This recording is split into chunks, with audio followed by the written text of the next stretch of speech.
In this video, I will show how to generate a list of directories that exist in the forensic image. Let's do this using the FTK Imager tool.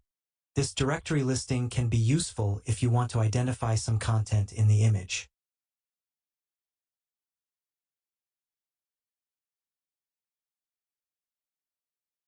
To do this, right-click on the image and select the Export Directory Listing option and save the CSV file.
Thanks for watching.